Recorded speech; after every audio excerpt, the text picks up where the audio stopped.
Hello everyone, it's Saxon Smith here. Thank you very much for tuning into another one of my videos. And today I want to talk about how I got started in commercial real estate and how you can generate your first 10 clients.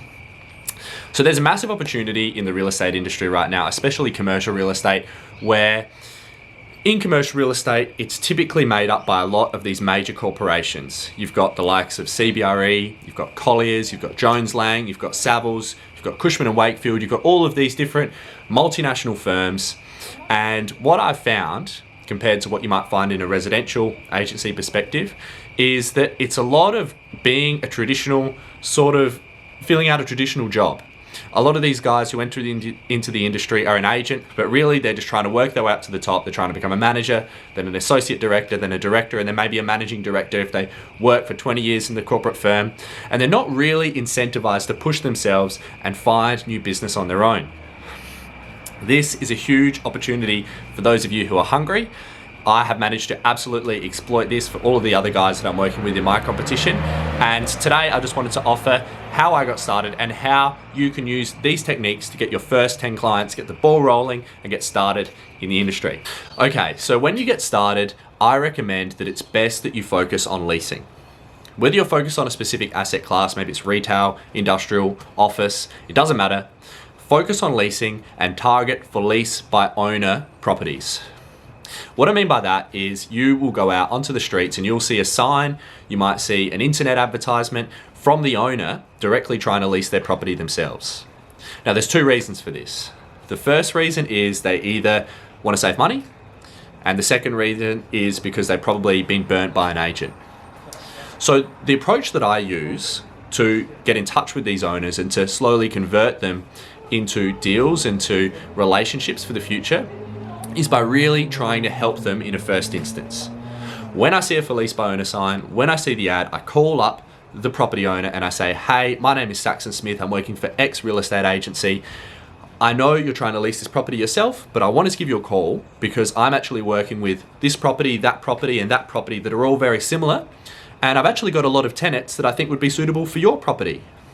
When the landlord hears that, they're often like, oh, okay, like, what do you have to say? And by all means, don't make this up if you don't have any tenants, but what I recommend is getting that dialogue in place, asking them, hey, if I bring someone along, are you happy for me to show them through, and can we talk on those terms? If they say yes, they normally will. From that point onwards, every inquiry that you get, try and push the tenant to that property. They might not be inquiring on that property, but tell your tenant, hey, I know you inquired on this one over here, but I've actually got this one here, which is off market. I've just built a relationship with the owner and I'd love for you to see it. When you bring the tenant along, you'll be surprised. You'll sometimes do deals in this first introduction, but if you don't do a deal, it doesn't matter because you're still taking a massive step on the front foot with the owner. You're adding them value and you're surprising them. They think, oh, this agent's not charging me marketing, he's bringing tenants along, he's great. And this is a really good way to break the ice and to defeat any negative stigma that they might have about agents and to start a good foundation of the relationship. Once you've established this relationship, you'll often find that the owner will ask you to bring more clients through. You can often agree a fee if you do manage to lease the property. And sometimes they'll even say, you know what, Saxon, you can actually go and market my property. It's been on the market for so long and I'm happy to spend a bit of money with you guys and engage you as my agent. That is a very common situation for these guys. Now that's the first way I recommend generating clients as a new agent. The second way is physical mailouts.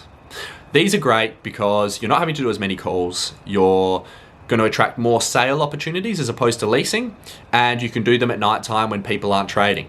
So what I recommend doing is getting the ownership details of all the properties along a certain strip, creating a letter, a physical paper letter that has a bit of value on it, says, hey, Mr. and Mrs. X, because you'll find their name online, just letting you know our company has transacted this property, and we're in the area at the moment with buyers who are ready to buy similar assets.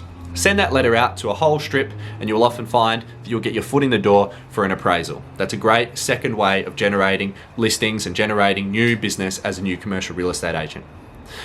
The third and final way that I recommend generating new work as a commercial real estate agent is going on joint agencies with existing agents who are very busy.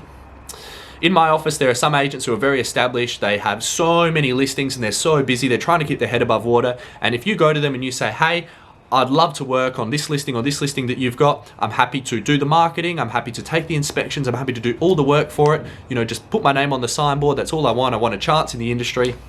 If you can make sure you've got that good relationship with your colleagues, they'll often give you that in a first instance. And that's a really good way just to get your name out there, to get marketing, to get your name on signboards. And that gets you kick-started in the industry. Okay, so they're my 3 top tips for getting started in commercial real estate. I hope you got some value out of this video. I actually got a lot more in detail in prospecting, which I think is my major strength in commercial real estate, in my one-on-one training programs, and I'm doing that at the moment, setting up a bit of a back end for that.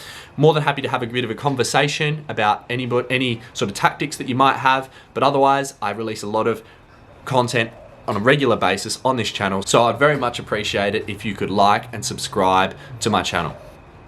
Thank you very much for watching, and I'll see you on the next video.